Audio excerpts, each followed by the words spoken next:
So, how's everybody? Hello. Raise your hand if you've been to this panel before. Whoa! Wow. Welcome back. Typically we have a fishbowl, but my bad, I forgot paper. I have pencils, but if we'll take questions at the end. So yeah, if you're new here, we'll do a little introduction in alphabetical order. Hi, I'm Ella. Hi, I'm Jess. Hi, I'm Kate. Hello, I'm Maki. And I'm Raven. Woo! Okay, we did that part. I was expecting more, but you know, okay. It's fine. That's fine. All right. We're fine. First question. How excited are we? Oh my god. Typically we talk about more serious topics, but I mean, We this gotta. happened. This is serious. So, thoughts, feelings. Who watched it? I didn't watch it. Yes. I had to get up to go to work, so I watched it the next morning. I didn't watch live. I watched the next morning. I didn't get to.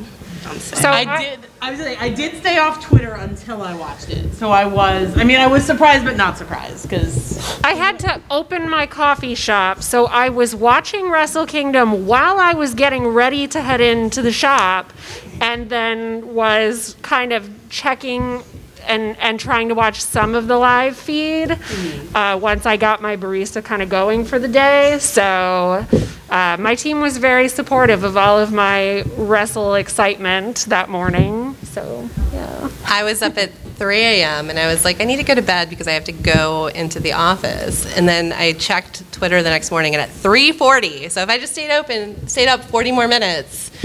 But I'm very excited. I did not stay up. I forgot. I very much was just like, I'll let the internet tell me when I get up and I'm conscious. So I mean, even the announcer I did appreciate, where he was just like, it's the worst kept secret in professional wrestling, and I'm just like, yeah. But still, he was very hype about it. And one thing in particular that I do like about it is that she looks so happy and relaxed. And honestly, I think that's the most important thing out of all of this, is just like she's feeling fulfilled in what she's doing. Plus, if anybody follows Bailey, just seeing Bailey's Instagram stories, they're so cute and wholesome. They're just like, I'm here for my friends. Like Look at this. seeing Bailey and Trinity and then Dax and Cass just like taking the pictures, and Trinity and Monet and Bailey in their Ribera jackets. It was so good. It was the one thing I wanted, and they posted the picture and I was like, I'm crying. Why am I crying? I don't know. I'm so happy. Wrestling is anime, and this was like anime, a slice of life thing that we wanted to see happen so bad, and it's like getting that like little piece of like fan fiction, and it's like, no, now it's canon, and now it's real, and now we can be real fucking excited about it. P.S. I'm a bad wrestling fan, so I forgot. And just left it to the internet to just give me the meaty bits, and she looked good, y'all. Yeah. This whole, I am an aesthetics person. I watch wrestling for fashion. I don't care. I love that shit. And just aesthetically, what I've loved about Mercedes is that she brings it every time. Yep. Every time she just tops it. And this look, I was like, oh my gosh, I'm just very excited to see what's next. I was gonna say, I'm not like, I don't think the internet thinks of things for me, and I'm like, sweet, thank you. But they were like, oh, it's like she's burning away the blue because the blue was for Sasha, and now and I was like, wow, is that true? I don't care. That's true to me. Yeah, exactly. And I think that the thing that, because of course, people were like, well, but like she didn't do anything. I'm like, Sasha and Mercedes got her moment in Japan. She didn't need to wrestle. She needed to come out and be, I'm in Japan, I'm a big deal. Yeah. This is happening for me. And it was perfect. Yep. I know initially when we saw the pictures come out, we were a little bit split on the way, because I was just like, I am very distracted. I don't know where, like, because it was more just, I was like, okay, I know that there are high level looks that are happening right now, but my brain is not registering it. So it wasn't until like the burning away the blue comment where I was just like, oh, okay, I get it now. Also the lighting was weird. That too. The lighting was weird. I'm like, I think it's a magic eye. If you were looking at it from the still images or just GIFs people were sharing, you couldn't get the full look. When you actually watch the footage, you see it. Yeah, and the actual I was just like, I feel bad. I'm not seeing what everybody else is seeing. Am I a bad fan? I didn't see the flames until somebody was like, they flamed. I was like, damn, this is like Predator shit. This is next level. It's very, like, in the stills, it was very vibrating. I was like, this looks great, but yeah, it is a little, when you said it, I was like, this is a little distracting, but I think it's the lighting. But yeah. It is. But, it is. I mean, I definitely think it will probably look better in like if she's wrestling, it just like seeing it just go back. Where you're like, oh, okay, cool, good job, yes. It's so good. I feel like the answer to how excited we are like the most. Yeah, the most just excited. the most. Yeah. I would be remiss She to made not. history. She did. Yeah, she did. Oh yeah. I feel like whether or not it was a long moment, it was still a very huge moment to be the first non-Japanese woman who is booked as not a valet. Just absolutely incredible. So she deserved it. I feel like she's beyond established anything. so much in her career. All she had to do was show up. That's it. Fucking yeah. And then she'll do more than that. Like she's not going to show up and disappear. She has a match. She has a match in February. Yeah. In California, so it's going to be amazing. Yeah. God, the ratings for that are going to be insane. Yeah, I was like, well, I've never bought one before. I will now. Yeah. Okay. It's fun. So do we think, because she's now doing stuff with New Japan, do we think there's a chance that she's going to show up in AEW? Yes. Door is open. Door is gone. I think that it's a foregone conclusion that she's going to show up at some point.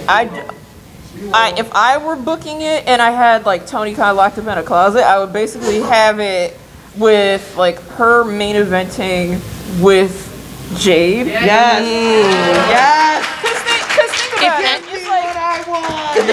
It's like if Chris Statlander is not healed yet, I need it to be her to break the streak. But like, just think about it. It's like Willow too. She will come in, but having Jade, that bitch show versus Mercedes, just the CEO, it's gonna be a money match. But just both of their egos, but it's gonna be like one of those really long DBZ fights where you're just sitting there and they're just powering up for a minute and then they just immediately just start clashing against each other and it's just nothing but light. I know that's words. Those are words. Yep. Fantasy booking, not fantasy believing. I can't take the heartbreak, so. Yeah. So then, Also, if she and Willow were a tag team, it would be the best day of my life. Please. Shout out to Willow for just having a great year and finally getting Oh my God, yes. Yeah. I have loved her forever. And when she finally got the little graphic from AEW, I was like, fucking finally. Yeah. It was like, you weren't. Oh, I thought you were. Okay, that's fine. I'm glad you're there now, officially. Yep. So speaking of AEW, we opened up the floor for a virtual fishbowl, and we did get one question. And this is our one fishbowl question from online. AEW has a great women's roster, but they're booked so poorly. What changes can be made to ensure they're booked a decent amount and not just in the 9:25 p.m. spot? Yep.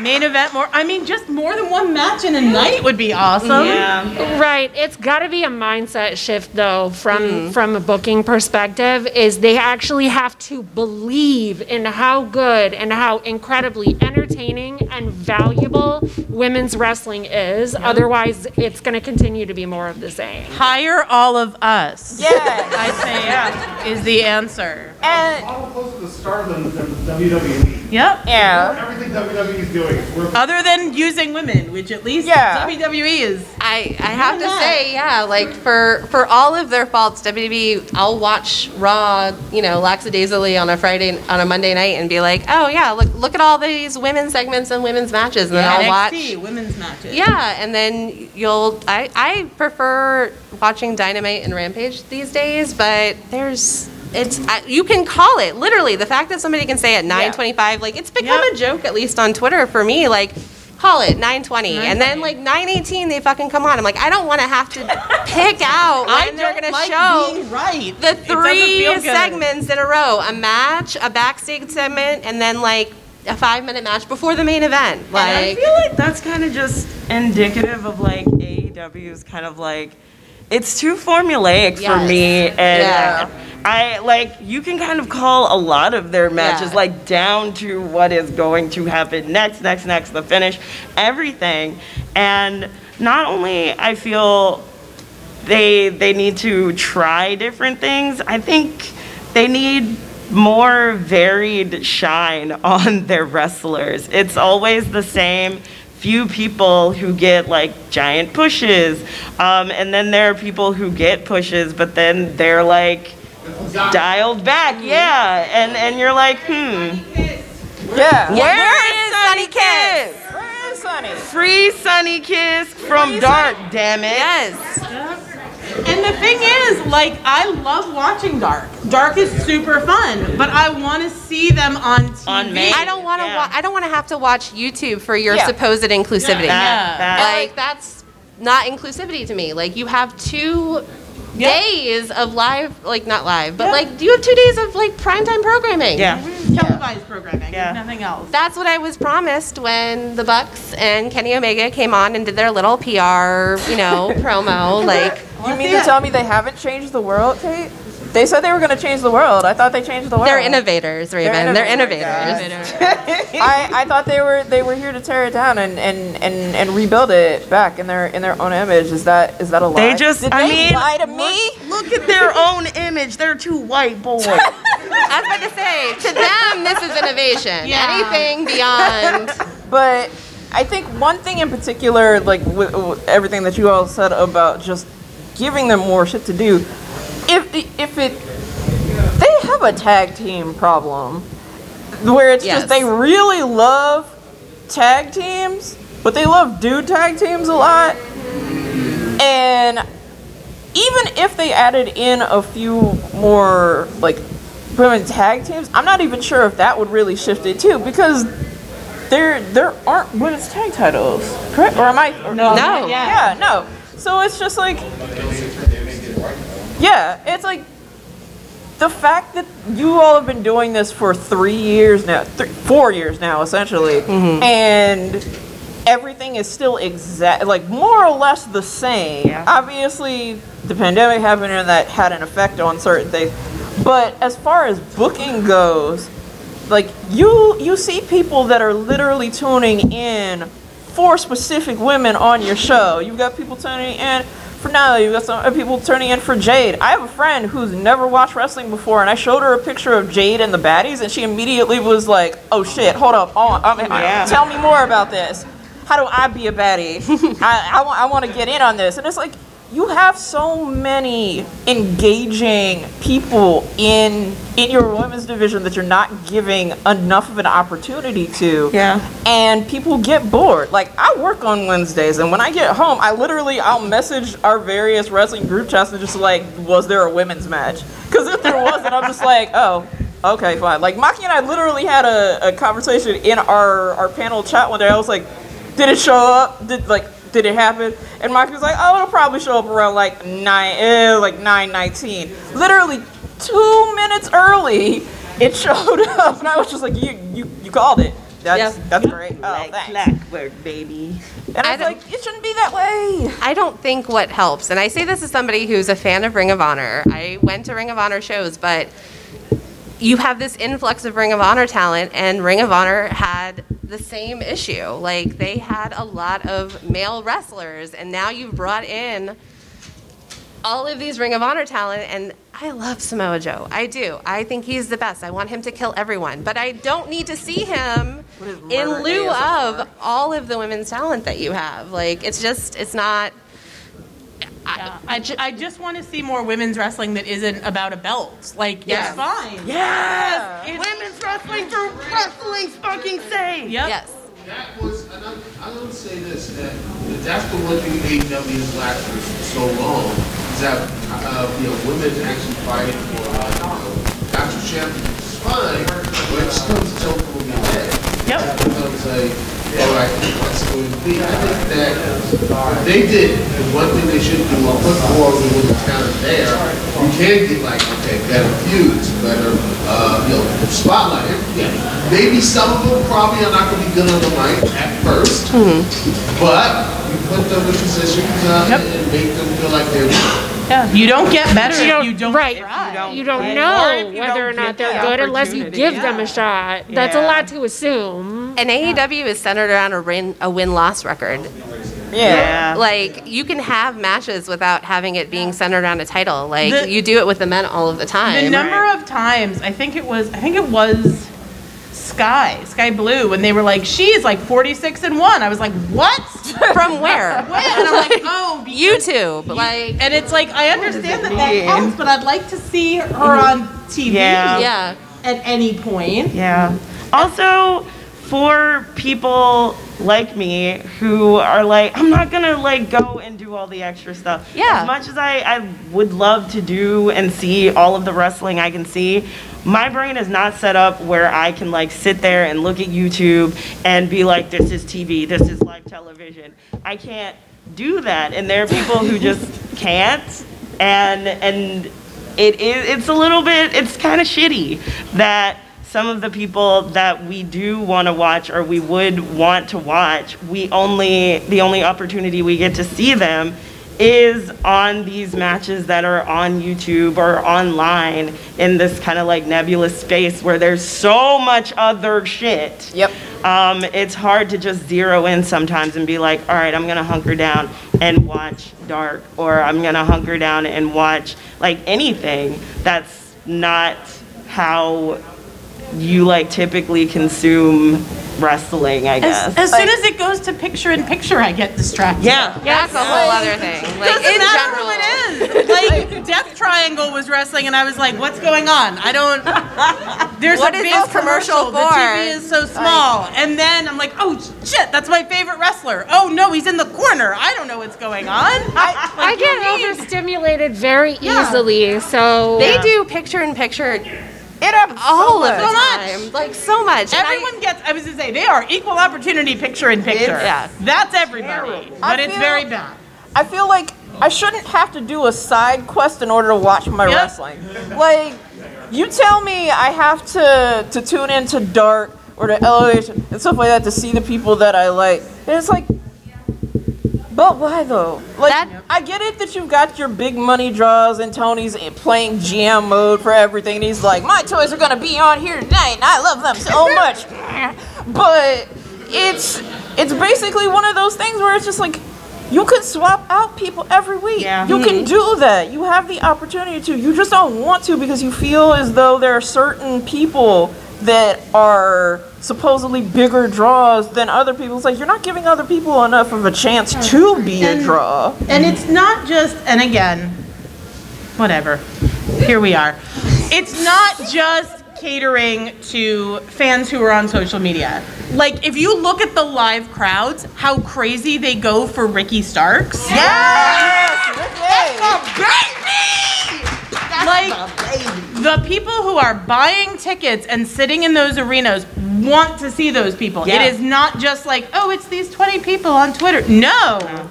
Watch the crowd response when you bring out someone different. The crowd is behind them and they want to Orange Cassidy. They want to Yes. cash in on that momentum. The acclaimed. The acclaim. Yes. Yes. Oh my God, the acclaimed. Like, And to be fair, to your point, Raven, about Tony Khan booking his big money draws, they're not actually following the money. You look at Danhausen, their top merch seller, and he's on Dark. and he's on Dark. That is And he's an incredibly absolutely incredible wrestler, and he's not being utilized to his full potential. Yeah. So So- it's not just a money issue. Oh yeah. Yeah. And to go to that, do we really need a best of 7? Yes. I was trying. No, I love you, but no.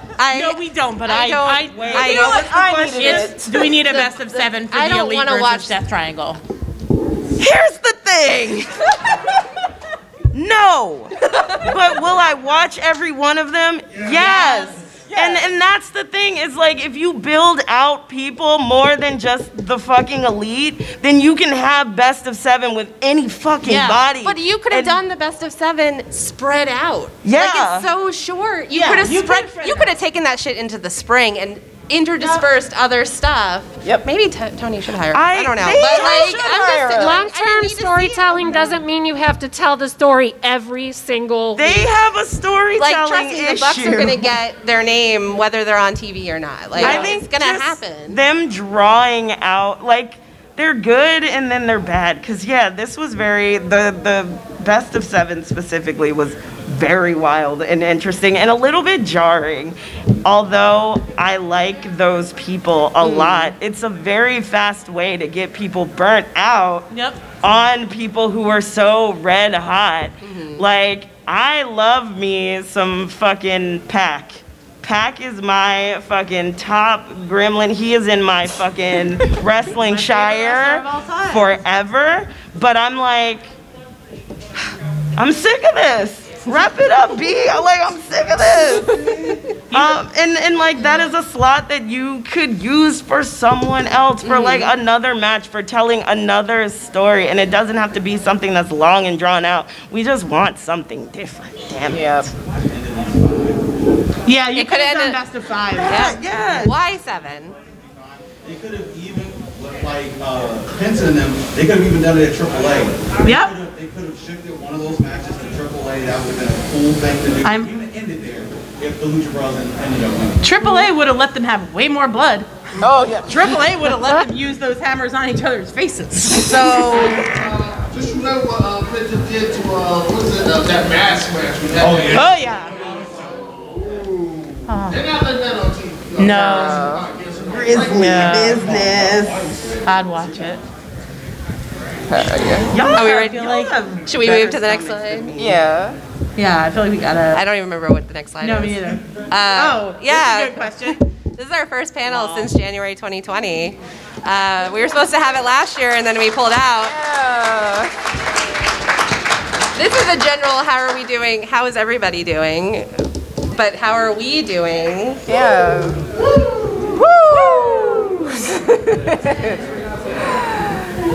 Wait, are we starting with me? I mean, Anybody. whoever. You Whoever. have Do you have something to start. say? Go ahead. I'm okay. Like, is this a how are we doing in life or how are we doing in the whole sphere of wrestling? Either or, whatever you want to share. How I'm doing in life, it's up and down. How I'm doing with wrestling, it's up and down. I was telling my co-panelist here that sometimes I feel a little burned out on wrestling and I have to take breaks from it. And I feel like this break has just been really long. To the point where I don't know, what's going on and like who's doing what. I only know what the internet feeds me. And sometimes the internet is very, very toxic when it comes to wrestling. So it's a constant juggle of like, I want to be active in this community and in this scene, but I also don't want to engage it too much because y'all are kind of a drag sometimes. Not y'all. Y'all No, are fucking y'all are awesome. great. Y'all are lovely. Y'all are fucking awesome, and I love that you're here. But sometimes getting on the internet to consume wrestling is just as daunting as fucking watching it. Yeah. So that's how I'm doing. If I could somehow curate my entire internet experience to be this room, That'd be wonderful. Just That'd be fun. wholesome memes Yeah. and like things I didn't know about wrestlers doing mundane things. I really just want slice of life wrestler edition. Yes. I mean, yeah, no, same. I think that like, yeah, the mask is making it weird. It's fine. It's 2023. Yeah, no, it's the same. Like, I will say being at live wrestling has felt like, when I'm at live wrestling shows, I'm like, oh, that's it. That's what I want to see. Now, like, when I was at AEW and I was like, is that Rick Ross? The answer was yes. Oh my God. It was Rick Ross. That was also that, but like I feel like is that Rick Ross followed by is that Jeff Jarrett? Like it was the highs and lows of professional wrestling in like 5 minutes. I was like, oh, that's not Sting at all. That's Jeff Jarrett. Oh, but like I also got to do a conference paper about Eddie Kingston. So like that's pretty fucking cool. And I think that like what I'm reminded of since 2020 is like the community that I have found through professional wrestling is always worth it. Yep. Even when the product is not delivering what I am looking for, finding people that I can genuinely connect with and being like, so this is shitty, right? We're not enjoying this. Okay, but we still like each other. Cool. Okay, and I think that like for so long, I don't know if this is universal, but I think it is. I was like, oh, if I'm not enjoying the product, then these people and we don't have something in common anymore. And it's like, yes, we do. We still do. We still care about the same things. And so, I mean, here, it's 2023, and we were like, we're not hesitating to put this panel together. Let's do it. We can't wait to talk again. So there's that. Friendship. I have to be honest, when the applications came out for panels for MAGFest, I was very apprehensive. I wanted to do it with you all, but I've been in the same boat. I've been very burnt out on wrestling. I've been very burnt out the last 3 years. Twitter is a fucking cesspool. Elon Musk buying it did not help. But then like it was that reminder of community. Like I met all of you on Twitter. Like I met all of you through wrestling. Like I would not know you otherwise. Like I met Jess at a show in Brooklyn. We don't live in Brooklyn. Like I live in Richmond. I lived in Maryland. Yeah, like and we met in a Catholic school gymnasium in Brooklyn at an indie wrestling show. She sat behind me. She had cool hair, and she said, "How long does it take to get to Trenton?" And I was like, "Let's be best friends." And then she interviewed me for her dissertation on wrestling. Like that's the crazy part about wrestling is like the people that you meet through it. And so yeah, it's been great. It's been interesting to see how wrestling deals with the pandemic and the shows. And we went to a live AEW show, and it was great, but also very overwhelming. Like this is different. This is not what our last panel looked like. We were not sitting up here in masks. There's way more people here than last time, I feel like, which is amazing. Like thank you all for coming. But yeah, I would be remiss to say like it was really hard to get into doing this panel. I wanted to do it, but even doing the presentation, because it was like we missed a lot of shit, and we got to talk about it. Peek behind the curtain. All of us about 2 hours ago, like, holy shit, I'm so nervous. Are you nervous? Yeah. I'm nervous. Yeah. I was the only one not saying I was nervous because I was too busy being stuck in traffic and having very little patience about it. Yeah. You were angry. Yeah, I was, correct. Too angry to be anxious. So I guess, life's like everyone else has been kind of up and down, just like wrestling. I had started actually feeling really excited about the WWE product again until I woke up this morning. That slide's in there. I added it. A bloodless coup happening in the dark of the night. We have a slide the about it. newest It's season later. of Succession. And yeah, I mean, just to kind of parrot what everybody else said, like Raven, get closer. Oh, can everybody hear me now?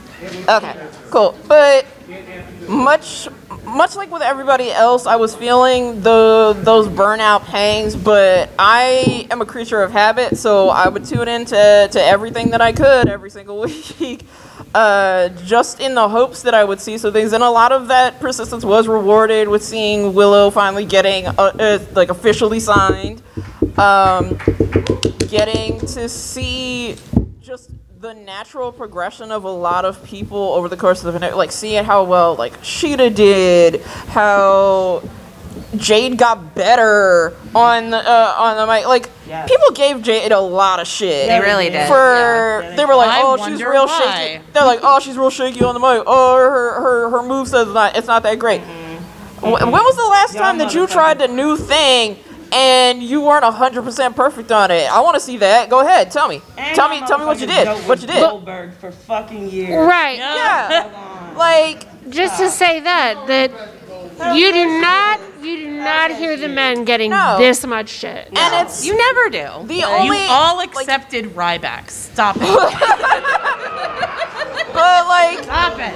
it was very much a thing for me, at least, like getting to talk with all of y'all, and also just I have a few other wrestling chats that I'm in. A few of my friends are here tonight. Hi guys.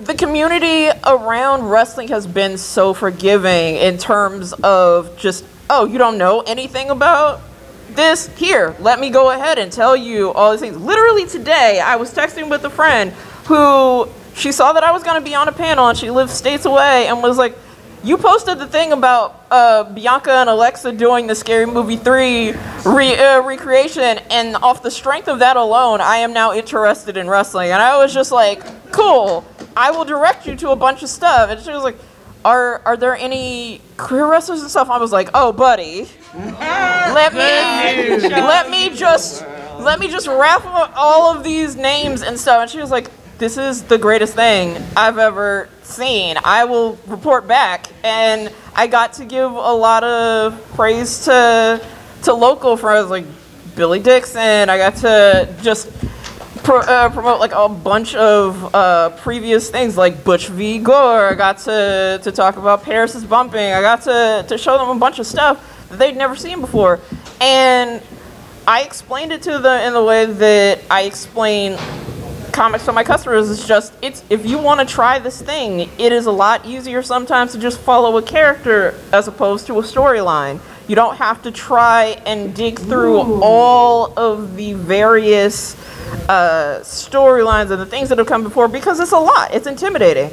And if you see somebody that piques your interest, you should follow them. You should see what they've done before. You should look up their matches. You should look up tiny minutia and stuff like that. And I think that is both the easiest way to do it and almost the most rewarding way to do it, because I used to be more active in tweeting about wrestling, and I had to be very selective with the way that I did it, because the one and only time that I actually used the AEW hashtag on it, I had so many randos in my mentions. They were like, you don't know anything about this, excuse me, what are you talking about? And I'm just like, Hashtags are the devil. I'm like, who are you?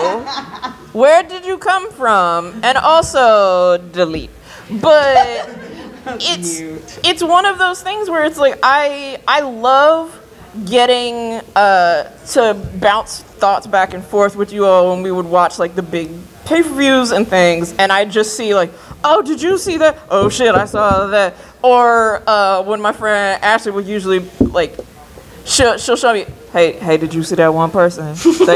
They was looking real good. And I'm just like, yeah, man, I saw that. They were looking real good. But it's such, that has been one of the things that has been kind of keeping me interested in it. The people that make the wrestling and the people that do the wrestling and the people that enjoy the wrestling. All three of those things can't exist without each other. And I went to my first live event in God knows how long. I went to when they had Raw here recently. A friend bought me a ticket for Christmas, and I went by myself. But sitting in the audience around the group of people that I was with, I didn't feel alone. I felt like I had friends nearby. There were two little kids that were sitting behind me that were hype for the bloodline. they had, like, one little kid had on a Roman Reigns outfit, and the second they came out, he had his little hand up, and he was just, yeah! And, like, a couple of aisles after me, there was somebody's uncle that was losing. There's always somebody's uncle. He was losing his mind when Becky Lynch came out. And when I tell you that some of the commentary, like, I tweeted some of the commentary they had, but I didn't put all of it because I was laughing too hard. You would have thought that this man had, like, that she was his long lost love or something, because he saw her go over the ring one side. He was like, "Get up, Becky! Come on, get up! Come on, girl! Somebody get her some Gatorade! What's happening?" I died. But yeah, that's basically how I'm doing when it comes to wrestling. Raven, when you compared wrestling to comic books, that blew my entire mind. We share the same we see thing. We see. So that was very like, can I like, also, I forgot this thing because pandemic, time means nothing. Can I share one other thing that I did? Oh, yeah. That was wrestling. I wrestled a wrestling match in the pandemic, y'all. Yes, she did! Yes, she did! I went through, shameless plug, I went through a 2-day intensive with Renaissance Rumble and Flying V Theater. And that was one of the most intense, but like one of the coolest things that I've ever done, because like everyone said, there were so many levels because it was for wrestling fans specifically. And we were all there. Some of us were like on a wrestling journey. Some of us were fans, but we all were just bonding over this love of loving this thing so much that we had to like try it and do it. And we learned to cut promos. We had our own character. I was Kaiju Kid. And like we got to come out, there was smoke and everything. It was really cool to just do that and have that experience, and also have it and be able to like appreciate the product in a whole different way, because after that, I was on my couch for 2 fucking days. And just to know that people do this with their bodies several times a week is just, that makes me love and appreciate and respect the product so much more. So yeah, that was something also that I did that was wrestling related that made me feel good.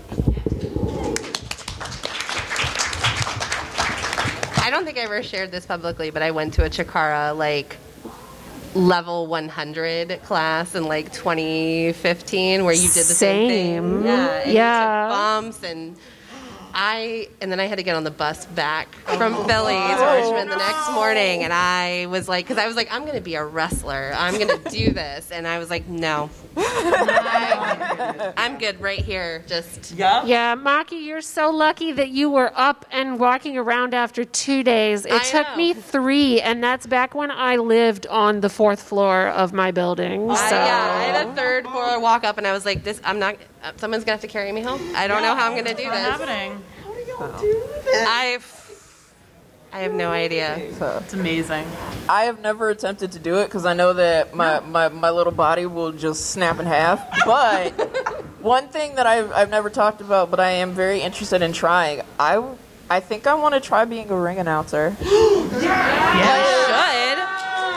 And it's not like we don't know people who can make that happen. Yeah, I mean, it's one of those things, and I look at it for me of just like, shocker of shockers, I actually have very bad social anxiety. So going and doing things like that, I have to thank all 4 of you for getting me to do stuff like this, because it definitely helps a lot. But the idea of being able to just be very loud and very helpful at the same time is very intriguing to me. So I'm just like, oh, well, I can direct people, and I can do it while I shout. That means that I can be helpful, and then I just go and sit on the side, and it's great. That's the most nurturing thing I've ever heard. I want to be loud but helpful. This is the best way to describe a wrestling commentary. I like it. Yeah. I mean, if I could run commentary on a match and just be complimentary of everybody that's doing their thing, even if I don't particularly I'd just be like, all right, so that was such a good kick out, you guys. Look at that. They look so good. Everybody should clap for them. Oh, I have to call them more matches. All right, let's do this. Yeah. We were not made to be like play-by-play. We No. were made to be Oh, very like, much not. Color commentary. I would support. watch that. I would watch that. Yep. Yeah. Be No, the, I be would the be worst thrown out actual very fast. color commentary, but the friendliest. No, it'd be so encouraging. Like, no, you're right. We should. Yes. Friendly Thank you for wrestling. pointing this out.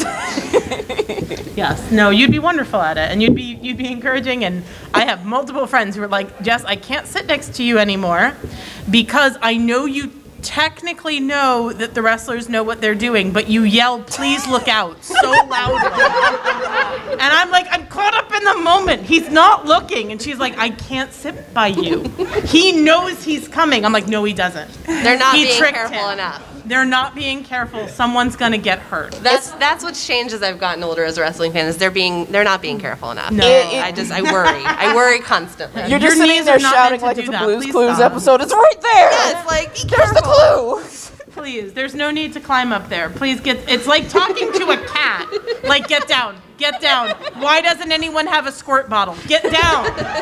You're not meant to be up there. Okay. What? Yeah. One thing that I actually, and this goes back to the nurturing thing. Whenever they go underneath the ring and to get like the tools and stuff like that, but then you see that there's like a little cooler that has like oranges and things like that. I want to be that person that has the snacks for the wrestlers underneath the ring. And I you want to be a soccer mom. Yeah, and I don't know why. I love the idea that they just get tired after a match and they just, when they roll underneath the ring, they're just like, oh shit, Capri Sun's awesome. Just get a little burst of orange. It's great. Yeah. That's how we're doing. I want to be the person who puts the water on the people. That too. I feel like that's the two ends of the spectrum. That too. Oranges, water pourer. Water, like, here, you're not wet enough. I love how wholesome all of my friends are, and meanwhile, I am like, give me more death matches, I want all of the break fun. more glass. Kenny Omega, please shove more people's faces through tables. Especially Will Ospreay's face. Yes. When Phoenix finally started using a hammer, I was like, good boy! You did it! Thank you for listening to Pac. And I was like, I'm sorry. You were a very nice boy before, but now... build up It was. He wanted that hammer so much. Honestly, whenever bad things happen to Billiam Ocean Spray, I'm happy. That's So, Yes. That's a good thing. 1,000%. I just wait for the gifts to come out and so they that I do. can use that as my new reaction to everything. Just also shout out to Kenny with his Sephiroth costume for Wrestle Kingdom. finally, it was about time, right? It was about time we got the one-winged angel entrance. Yeah. Come on. I haven't been watching. I definitely, and I admit, like, I have been a sporadic watcher. I was like, how is this only the first time? How has this not just been what he does? Yeah. And it's because he was too busy doing other nerdy things. I have so many ideas. I'm just gonna say it right now. If he somehow convinces Coda to at least pop up in some form, some way, shape, or form at AEW, I'm probably gonna cry because like that man has had such a shitty time lately. Yeah. Yes. We all do. I just want to point out, speaking of Coda, that the blue and then the gold in the corners of my eyelids is not some strange coincidence that was intentional. I was thinking of Coda in my heart. Very nice. We're always thinking of inside your Coda. heart. He deserves all the good things. My good sweet star. My poor coworker Soretti has heard me just have full-blown stress moments about it.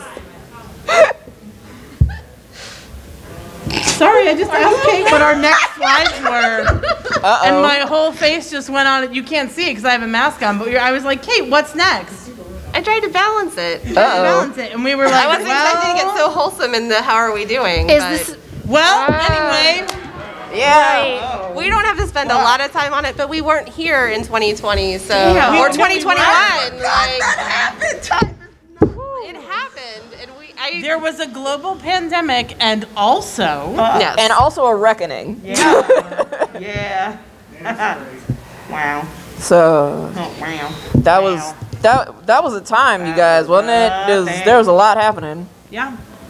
And I think, I mean, I don't want to speak for everyone here, but I definitely feel like for most of the people I know, it was a shift in how we consumed Yeah. wrestling. I think that's what I wanted to really touch on, was because we were all home, and so there wasn't really like a lot going on otherwise.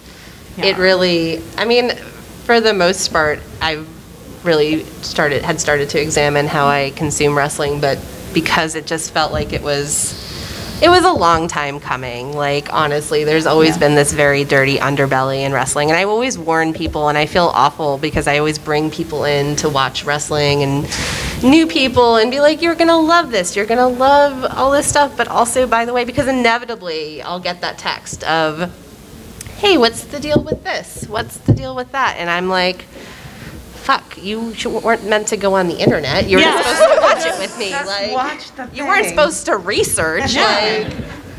And I think that there was also, that speaking out was so important, and shout out to Flying V. Shout out to Flying V, always. Yeah. For not just paying lip service, but doing the real work and making the space a better place to be. I will always support them. But also, one other thing that I saw was finding that balance between we are aware and we are acknowledging what we consume, and we have memories and community associated with these things that we can still hold on to while also having to let go. And elephant in the Chikara. That I have a lot of people and a lot of memories associated with Chikara, and I really think it was in the last year or so that there started to be a conversation about, it's okay, like, I still am connected to this community and I want to stay connected to this community while also not co-signing anything that was happening. Yeah. Especially because a lot of those wrestlers made their way into AEW. Like, you know, there's always going to be that leftover, and there's always that connection, and there's that history. Like, I mean, you think of the history, but even between those wrestlers, when you touch on it in their storylines, they always talk about, like, where they wrestled before, especially, I mean, Eddie Kingston. Like, you even if they don't say it, we know. Yeah. And I think Chikara especially had such a...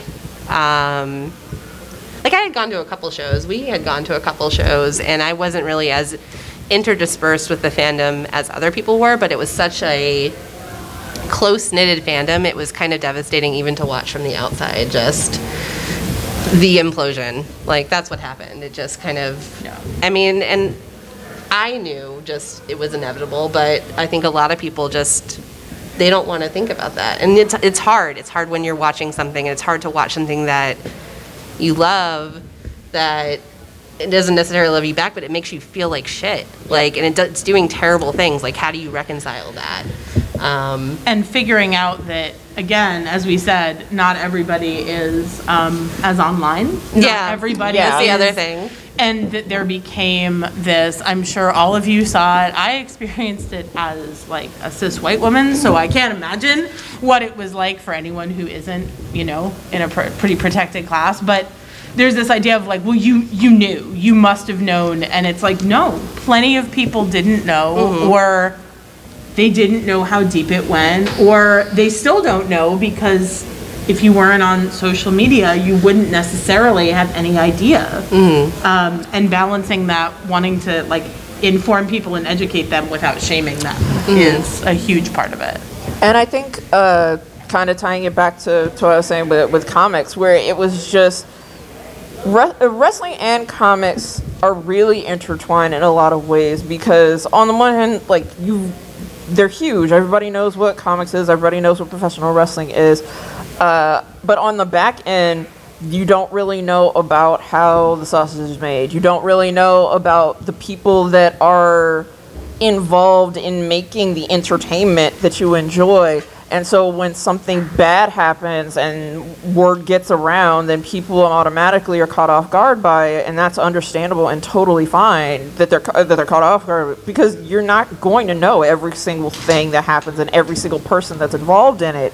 And it's funny because around the time that Speaking Out happened, there was also some shit that popped off in the comics industry around the same time, and people were having to deal with the ramifications of, oh, well, did you know about it? How could you let me consume this thing? How did you why did you let me go into it blind? And it's like, there was no way that anybody could actively have prepared for the ripple effect of what was going to happen. It's good that the conversations were happening, but there was no easy way that it was going to happen.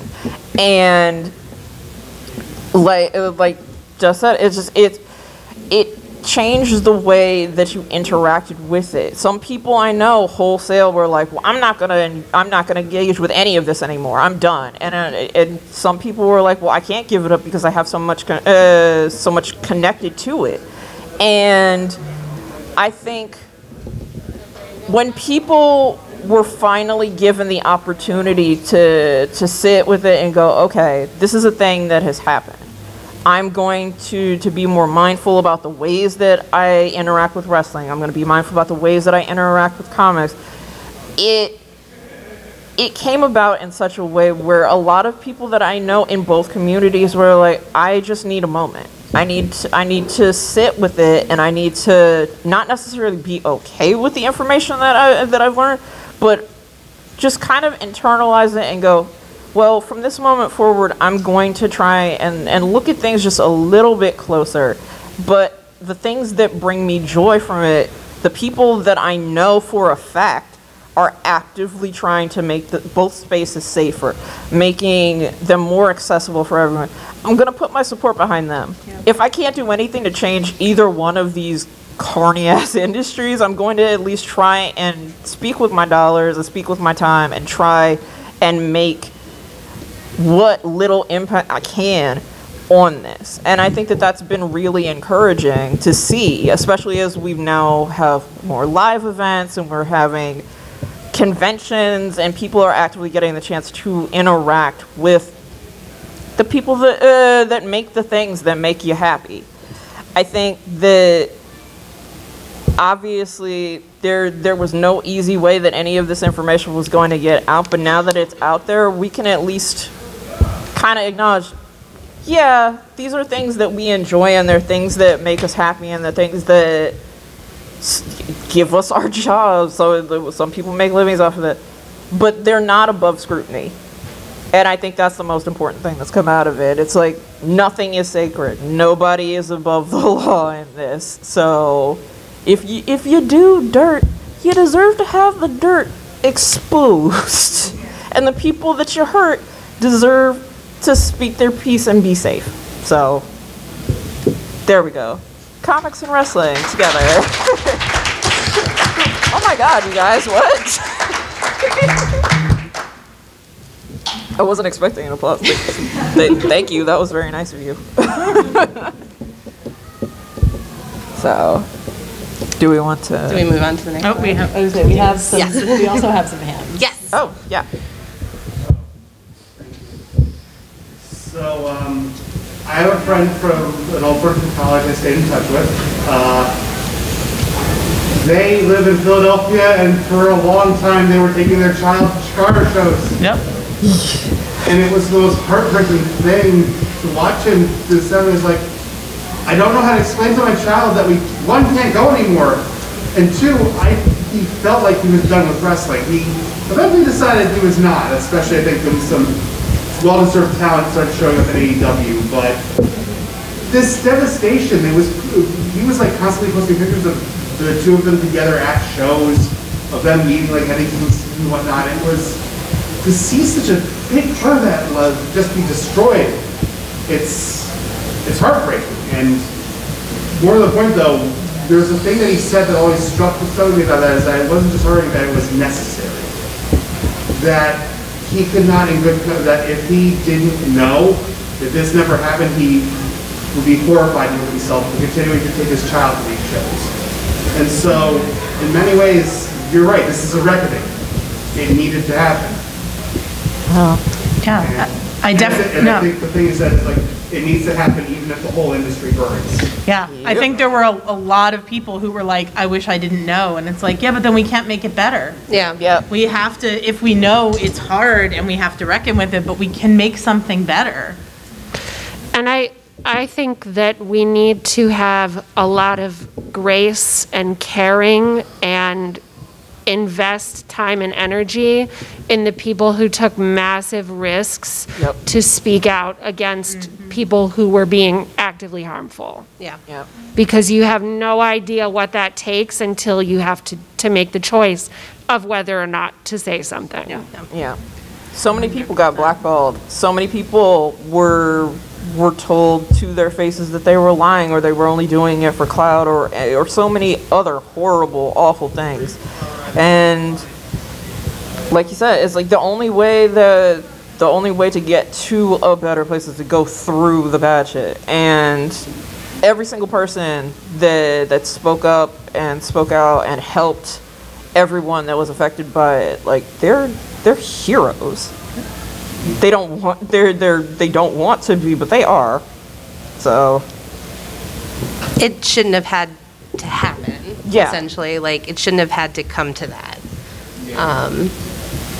And I think that's when I saw a lot of people saying like, I wish I didn't know. And it's like, well, now you do, so what are you going to do with that information? And I think at that time, there weren't a lot of shows going on. Like everybody had essentially shut down. And it was a little, quote unquote, nice to see when we started bringing shows back, who didn't come back. Yep. Who hasn't gotten the bookings? There are still people who are still getting bookings who should not be getting bookings, but there's a lot of people who just, they'll get the booking and people will just rally and they'll suddenly be taken off. So I think there's been a slight shift. I wish it was a bigger one, but I think it was a long time coming. It's unfortunate that it had to happen in the way that it did.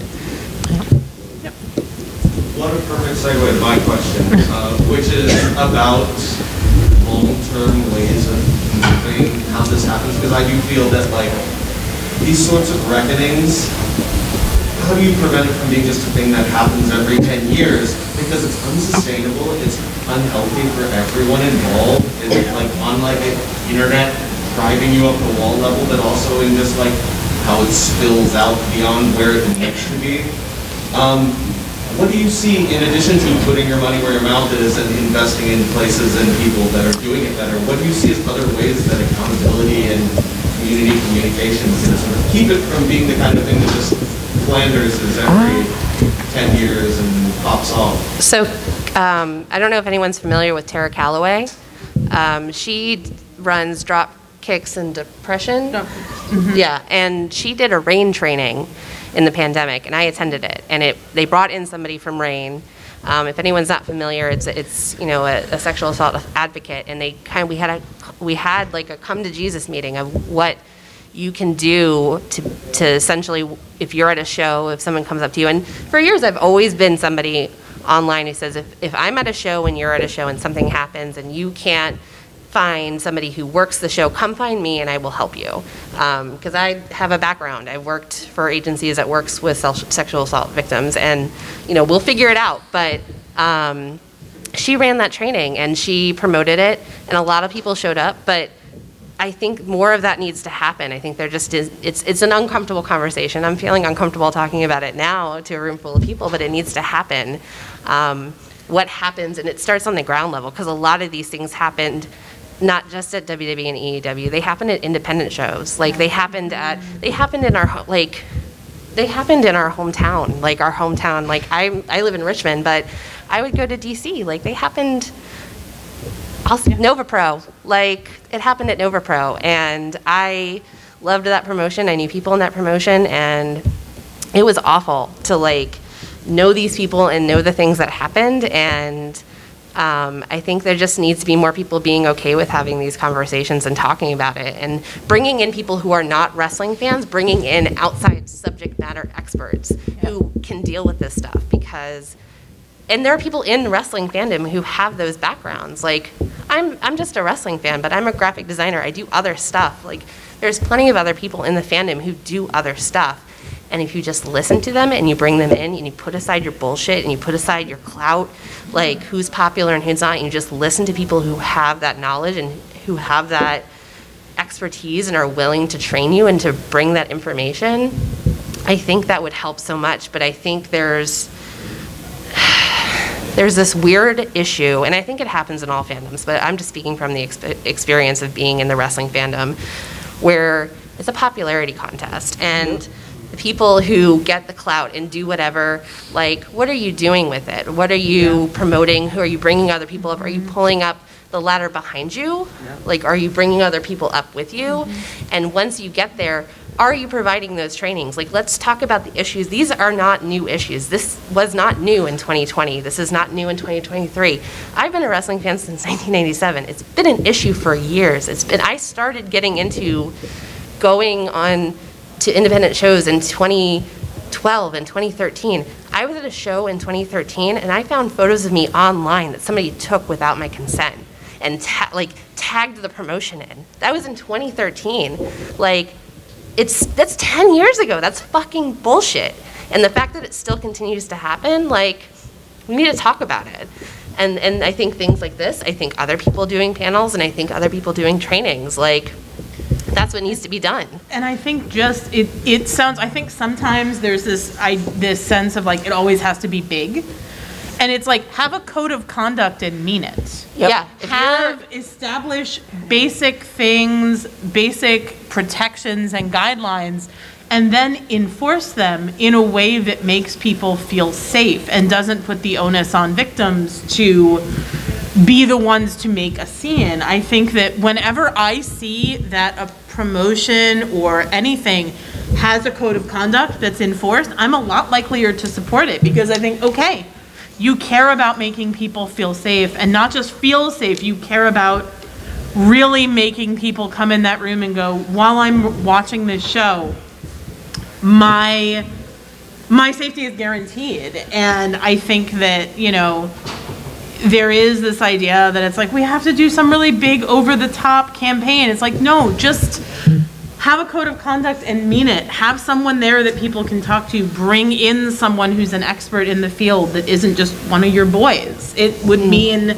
the world to make people feel safe. If you're taking people's money, you need to make sure that they're kept safe in the time that you're giving them in your space. If you're creating a space where you're charging people money to come attend to this space, you need to make sure that they're safe. And if you're not, you shouldn't be doing it. You shouldn't be a promoter. You shouldn't be hosting whatever thing that you're doing, be it a promotion, be it some sort of event. You shouldn't be doing it. You have a responsibility. If you're charging people, or even if you're hosting a space, you have a responsibility to these people. And if you think you're above it, fuck you. Yeah. Like, just that. I actually just took a workshop on how to make specifically sexually charged event spaces more safe, because I do production for nerdless shows, burlesque shows, things of that nature. And one of the things that really stuck with me is success should not only, success in a promotion or an event space or anything like that should not be measured only by if something sells out, or if you're selling, you know, X amount of tickets, merch, whatever. It should also be measured by how safe everyone feels, and specifically the most marginalized person. Yep. And one of the other things that also stuck with me is, and obviously this is not something that can happen on a wider scale, like for AEW or WWE, because they don't give a shit. They're a fucking machine. But for indie promotions and smaller events, feedback. something as basic as having, like, we like feedback. Here is a place where you can tell us how we can be better. Giving, like you said, giving some power back to the audience and the attendees, and letting, and like really sitting with that feedback, and, you know, taking your ego out of it, and really listening to people when they tell you or give you a critique on how you can make something better. How there are certain people, you know, whether there are certain audience members, wrestlers, what have you, that make certain people feel unsafe. Really taking that information and putting action and intent towards what you do with your space, because people remember that and people talk, and yeah, that's one of the things that I think would be really, really a good way to maintain a safe space, maintain longevity in keeping a space safe, and also doing so in a way that isn't, or that is more like in favor of the audience and the attendees, and not so much, you know, we're here to keep this brand or this image safe. No, you're here to keep these people who give you money safe, and that should always be in the forefront. Yeah. I don't remember what the next slide is. Let's see what the next one goes. We kind of talked about it. Yeah, we talked about it. Yeah, we can keep it. All right. We kind of talked about this too. Yeah. Oh boy. Well, we all woke up this morning and our lives, this panel got more complicated. Yeah. Lots of things happened. Lots of corporate speak, which I understood and I hated it. Let's be honest. We honestly thought that Vince was going to stay. No. For a blissful couple of months, everything was nice. Everybody, the vibes were immaculate. Everybody was happy. Michael Cole had a spring in his step. Michael Cole was so happy. He was so He's been so happy. I've never heard this man be any happier. It was delightful, and the fact that their stock went up 10 points after the man was unseated, like we thought, oh, this is real nice. Is it possible? Can we dare to dream, everyone? No. Can we dare to dream? And then we all woke up this morning and it was just like, no, it's a nightmare. 2023 is gonna be goddamn it. Yeah. It's like, well, we made it 5 days, everybody. We made it 5 days. It's fine. Like, imagine being like that old though and that rich, and you're like, no, I can't leave this to the fucking dude that's been shadowing my every move since he became a big hulking beefy wrestler, man. No, I have to fucking come and bring my old decrepit ass in here and fucking do, like, how insecure. So that's what it comes down to. I think we know the answer. Yeah. For anyone that does not know the situation, or if you're new for us, the basic breakdown is that this very old decrepit man named Vince McMahon, he ran WWE with an iron fist, and everyone hated him, and nobody could do anything about it until the Wall Street Journal published a thing about how he was using company funds for hush money to cover up all of his illicit affairs and all manner of horrible shit. And it spread like wildfire, and for a brief moment the evil was defeated and we did not see Vince anymore, and everything was good and people were happy and the wrestlers were happy and the shows were fun. The product got better. It got so much better and the people rejoiced. Until in the dead of night, lo, the darkness crept back into the fold and went, I got some real good shit for you guys. And there we are. So now everything is in a state of flux. Nobody has had a comeback like this since Sheev Palpatine. Like, it's Voldemort levels of like. It really is. This man is back. Wild villainry. And it just, it was one of those things where it was like we all had the thought in the back of our minds that this could potentially happen, and then, well, the party's over, everybody. Guess we got to go back to being depressed. But I didn't think it would happen so soon. Yeah, I thought was we the thought thing. a little more time. Can you imagine living with so little shame? Like, it's insane. Not. And I would have way I will say this, when I went to the live Raw that was here, like last month, the vibes of everybody that were there, you could tell that it was so much more relaxed and positive, and I saw so many families there, and they were enjoying themselves, and everybody was just having a really great time. There wasn't this weird specter of this old man just being like, I need to make sure that the biggest, beefiest men are gonna be on the show, and no ladies, none whatsoever. That is literally my favorite thing. I laugh about best thing Big E. It's hard to pick the best thing Big E ever said. But that is up there. Big E saying big meaty man bumping. That's my favorite. I was about to say that. I could watch that clip until the day I die and never get sick of it because it is so much fun. I think like it's so I understand that in the grand scheme of things it's so minor, but I was like, but I was really enjoying Breeze and Cesaro and everybody streaming together again. Don't take that from me. Yeah, that might not happen. Let's go back to sleep. Who woke you up? Put the coffin back down. And if we're like, even just to get on that topic of just the number of people's additional revenue streams that were snuffed out, like, shout out to Mandy Rose for making. Talk about Mandy Rose. Let's talk about Mandy Rose. We don't have to talk about Vince anymore. She made $1 million, you guys. Are we really shocked, though? I'm not shocked at all that she made $1 million.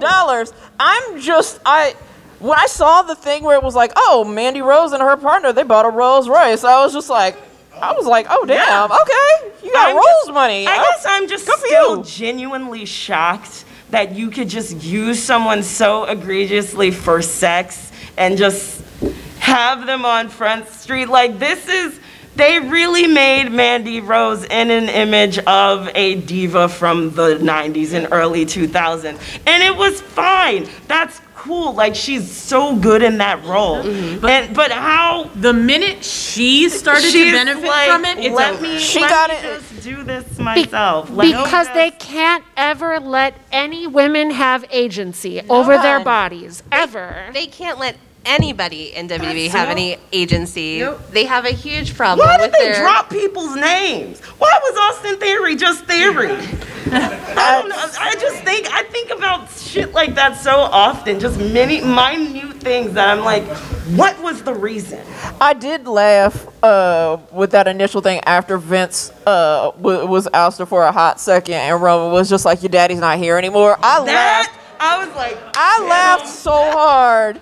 Cause you can even tell that they were just like, oh shit, well we gotta. Y'all were getting more Austin Theory matches, you know. Like, and that makes me so mad. That makes me so mad. Though I will personally go to Connecticut and punch that man dead in the back of his head if he makes Sammy not be funny anymore. If he attempts to screw up the Uzi stuff for me, I'll be so mad. If we tune into the news in like a week and we find out that Raven is up in Connecticut, we should all be like, we're going to start a GoFundMe for your bed. Pretty much. Who do you think is going to drive her ass there? It will be me. I will just be on the side of whatever, like, he's probably got some big-ass mansion. I'll just be like, you can see it. Get out of here. You can. It's not hard. It's literally, you'll just see the security camera footage of me in front of his the gate. I won't even be inside, but I'll just be like, get your ass out of here, you wrinkly bitch. Come on. Let's do it. You took Uzi from me. I just know you're going to buy me some cute shirt that says getaway driver. Pretty much. It's gonna have glitter glue on it. It's just gonna be like getaway driver. I did just turn to Maki and say, but on the upside, does that mean more Seth Rollins outfits? I hope so. Because if he cuts the outfits, we're done. So I don't think any of us can support. I'm sorry.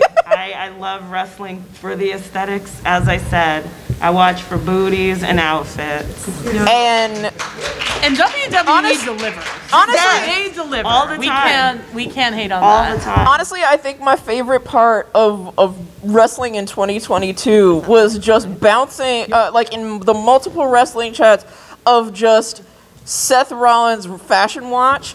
A mutual friend, whenever a new fire fit drops, I immediately go, Shelly, look.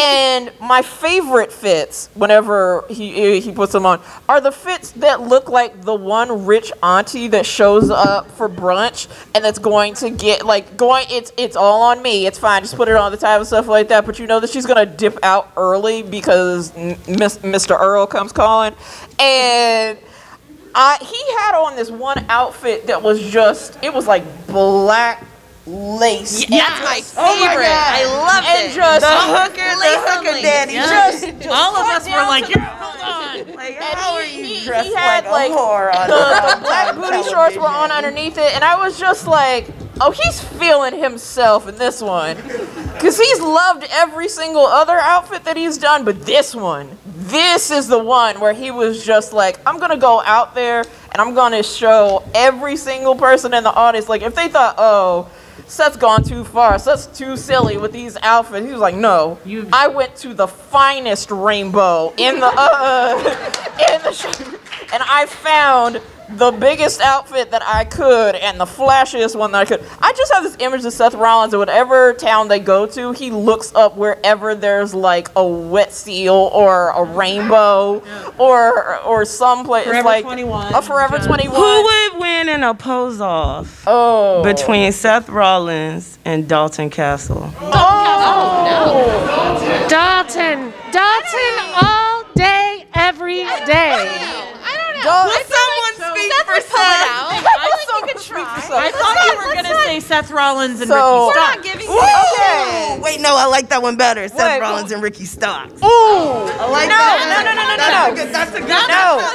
That's a No, yes. we need to have a triple threat fashion off with the three of them. Yes. But who would be the judge, though? Me. Yeah, yes. Wait, oh, you mean someone official? No, Henry. it would Mark Henry, but Breeze would be with them. Breeze. Yes, Henry bring Breeze. back the fashion, That's please. a commentary team I want to see. Fantasy, book that shit. Why won't anyone hire us? We're not even acknowledging my favorite part of wrestling fashion, and it's New Japan conferences. Yes. Their press conference suits. Incredible. Every time. And speaking of the New Japan fashion, can we talk about Shinsuke the White in this outfit for Wrestle Kingdom? Because he came out, and a friend of mine that does not watch any wrestling saw the thing, and she said to me, she was like, Raven, explain. And I was just like, so this man is he is so and he has the most immaculate outfits when he comes out to the ring. She's like, yeah, I see that. Also, he has a violinist. I'm like, yeah, no, he does that. He rolls with Entourage. They were like, he just sucked the mist out of his mouth. I'm like, they're kissing. They're kissing. It's fine. It's a We little need bit to of talk both, about and it. it's okay. Yes. Also, you know what? Zack Sabre Jr. dyed his hair, and I'm like, that's fine. You're going through a divorce. I respect it. You're having a tough time. And It was his equivalent of cutting his own bangs. he Fair. dyed it blonde, and Tai Chi took the blonde out of his hair, and it's really sad. It's really I sad. just switched. It'll be fine. Yeah. It's fine. Yeah. Oh. Yeah. Oh, that would be. Oh, Lord. Oh, Cody. I just had to sit here and be like, would I stop supporting him? And the answer is, I don't know. I wish I could say yes, but I can't. But now he's with TMDK. He's with the Australians now. It's all gonna be fine. I just love when the tat picture, the tat heard round the world picture came out. That It must had so be many fake, we all said. We all thought there's no possible way that he would put his logo Cody's tattoo. directly on his No one would make such a decision, surely. wash off, and I was very disappointed. And the fact that that wasn't even the dumbest thing that he did last year. I'm about to say, Cody has done some questionable shit in this pandemic. You put Like your that own show. logo on the side of your neck so that you wouldn't forget. And then you wrestled with all of your left titty meat just totally off the bone. Like that was a smart thing to do. And I had to remind myself, I'm like, Raven, they take bumps for a living. The brain meat. Like, you gotta think about it for a second. Because I'm just like, I have to believe that he just took a few too many bumps and they thought, you know what? This is a fucking good idea. There is a quote that I forget who it was, but they're just like, wrestlers are body men. And they are. There's nothing up here. No. No. I think JBL said Petiti says he got a $100 body, 5-cent break. Yep. Damn. I mean, that's Batista's cool, really but good it's in Glass Onion, guys, if you're wondering. Yeah. He's amazing. Big Dave is incredible in everything he does. He is incredible in We love Dave and his everything. mom. All right. Yes. Okay. Any Audience questions? I heard a lot of you yelling while we were talking, so now is your chance. I want to add on to what you had beforehand about the best, like what they're looking forward to. Now with the whole mix stepping back in, like I like seeing these one-off things. So when Shinsuke, when they announced that he was going to wrestle the Great Muta to close out his career, and the fact that Carl Anderson got to go and defend the Never Openweight Championship. So I don't know about anybody else. When Carl Anderson and Gallo showed back up in WWE, my first thought was, wait, you're still champion. And I was like, okay, they're going to show up with it, whatever. But then Carl went and posted, like, not too long right afterwards. It was like, oh, no, I'm going to defend this thing whenever I want to. I'm like, wait, is this happening right now?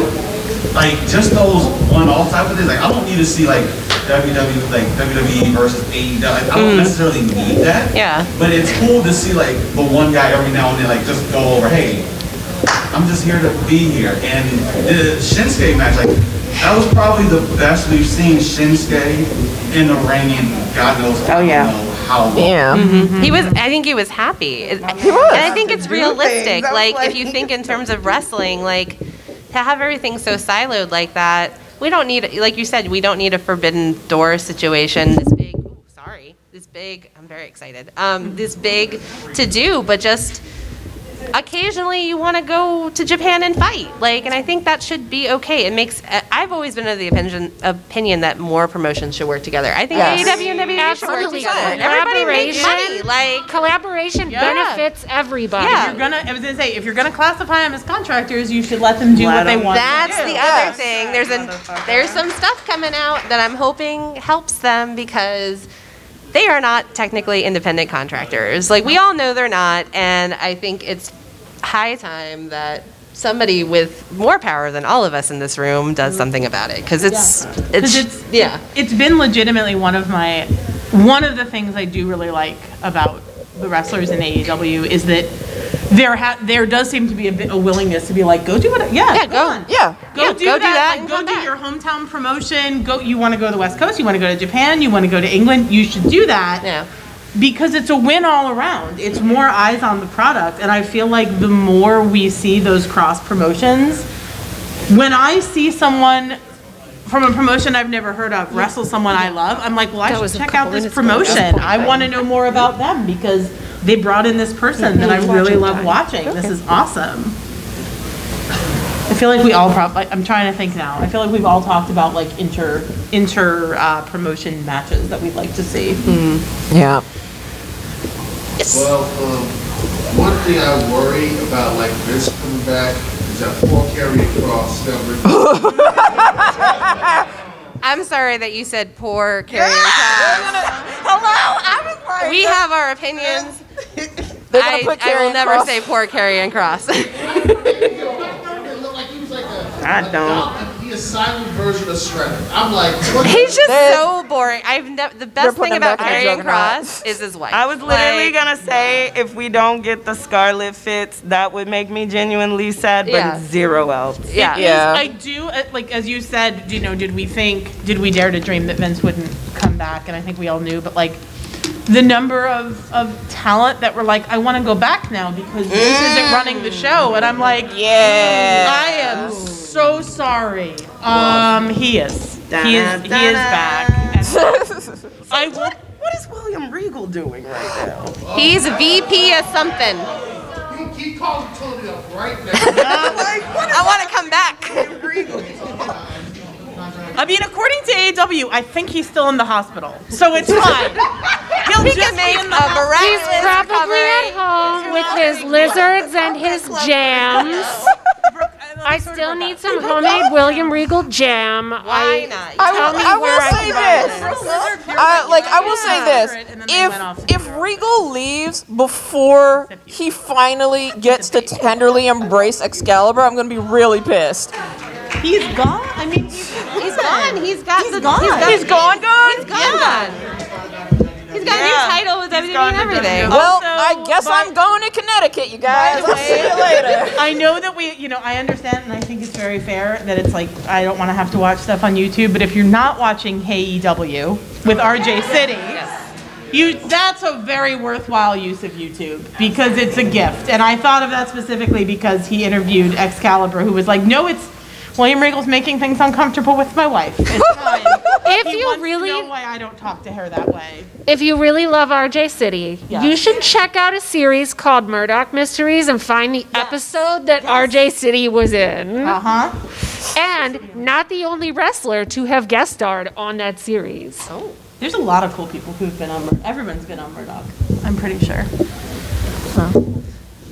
Hi. Hey, so back in January of 2020, we were surprised that we would never think that this individual would come back to wrestling.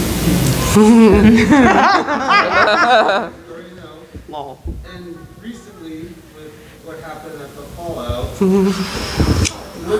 you feel collectively about CM Punk? I love him. I love CM Punk. I'm gonna say a thing. I don't want to see him back in AEW, but I don't want to see him be done. I think that things happened and CM Punk got sick of it, and there are people in AEW with positions of power who have presented themselves as these very soft, very gentle, sweet men. And because of that, people took a certain side. And because CM Punk is rough and angry and frustrated and has had a very hard life, reacted inappropriately, I will say that. But I do think that he was probably reacting to things that we are not privy to, which I don't know nothing. I don't know anything. I'm just a person, but I think it's just very interesting. And I would love to see him again, but I also think that I have been in jobs where it's been very toxic, and if he I don't think it's good for him. Yeah, WWE was toxic for him, and if AEW turns out to be toxic for him too, I wish him happiness, and I hope he goes home and does all the other things with his dog and his wife and make more horror movies. Exactly. There's so many other things that he was doing before AEW, and makes me really he seemed sad. genuinely happy doing them. Yeah. I was one of those CM Punk stans, like super CM Punk fan, like super duper CM Punk fan, like cried when he came back. Yes. And for me, similar to Kate, I have the same opinion of CM Punk, and also being someone who's just a crotchety fucking individual. I do believe that there's shit that we don't know. I think it was a bit of a dog pile.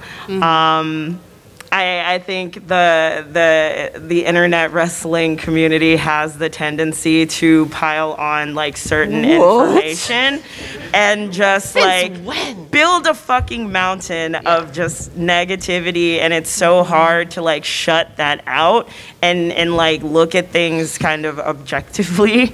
But giving CM Punk grace, is there some shit that CM Punk probably did to antagonize the situation? Yes. But did that happen on the other side? Yes. Yeah. And I think obviously because there were some people who also didn't have quite the same affinity for CM Punk. There are a lot less of those people. Now, one thing I was very surprised by was the amount of people who were like, my first introduction to CM Punk is AEW. So already there were people who were like, I don't see the big deal in this, person from WWE, yet another person from WWE coming back. But I thought CM Punk was great for the product. One of the best things that I watched was that strap match with him and MJF. I think about that lots of times and in so many ways, let me fucking tell you. But I think that he was doing great things, and I think he was doing great things behind the scenes as well to genuinely help out the locker room and to help out his fellow wrestlers. And I don't know, I believe that if he's happy not being in wrestling, then I'm happy too, because I am a fan of people having great lives and great mental health. Yep. I think part of creating healthy workspaces is having accountability, and I think probably there's not the accountability there should be in that workplace. There's a big accountability problem as a whole in AEW. They need somebody, especially at the top. I feel like we could really just write a dissertation on how when you have all of the money and you have all of the opportunities to have all of your dream matches and all the people that you enjoy, and nobody's telling you, hey, maybe don't. It might cause problems, but that's for another panel. Yes, we'll save all of that for next year. Yeah. Thank you all for coming. Thank you for coming. This is where you can find us. Follow us. And also go to the Flying V session at 8 o'clock. Yes. Yes. That's where we'll be. I'll be there. We're always down to chat wrestling, so definitely come find us. Yeah. Thank you all for coming.